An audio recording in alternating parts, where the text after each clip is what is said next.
Okay, good morning mathematicians. Today we are going to learn a math skill that will help us estimate and make numbers easier to work with. This skill is called rounding numbers to the nearest 10. Why do we do this?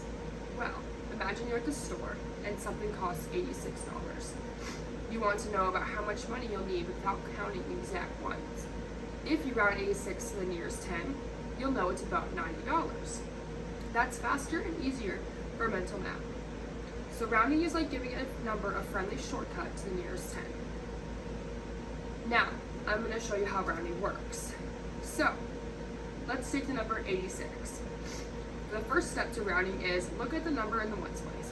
In 86, the ones digit is 6. Step 2 is to decide. Does the ones digit tell us how to round down or up? Here's how you can tell. If the ones digit is between the numbers of 0 or 4, you will round down. If the ones digit is between the numbers of 5 or 9, you will round up. So step 3 now is to round. Since the ones digit is in 86 is 6, we will round up. So 86 equals 90. Well, 86 to the nearest 10 is 90. So now I have a number line.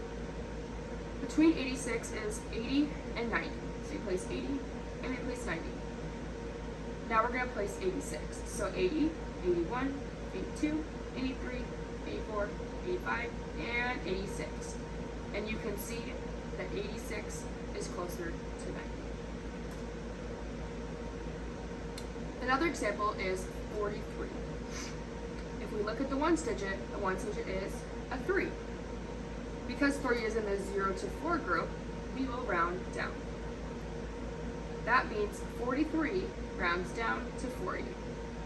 Again, with a number line, the numbers between 43 are 40 and 50, so we place 40, and we place 50, and now let's count to 43. 40, 41, 42, 43. And as you can see, 43 is much closer to 40. So the steps to rounding are, number 1, look at the ones place. Number 2, if it is 0 to 4, you are going to round down. If it is 5 to 9, you will round up. And number 3, write the nearest 10. So here are the practice problems I would give my kiddos.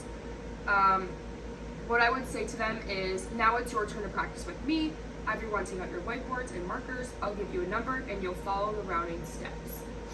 I also want to include that we give, for number 7, it is an 8. So obviously 8 it is a ones place. So the ones digit is 8, but wait, this is a 1-digit number. Think, what tens is it between? It is between 0 and 10. Since the 1 digit is 8, because it goes in our rounding up category from 5 to 9, we will round up to 10. After they do this, I will tell them to turn to your partner and explain how you decide whether to round up or down for the last number. On my whiteboard, I will also have a sentence frame that they can use when talking to their partner, such as, I looked at the ones digit, which was blank, so I rounded blank. So here are the problems, like assessment problems, I would give to my students who are ready for a challenge. They have 10 problems, and then I will give, also with my practice problems, I will make sure I give out number lines on paper for them to write their numbers in a number line. I want them to get used to writing with number lines.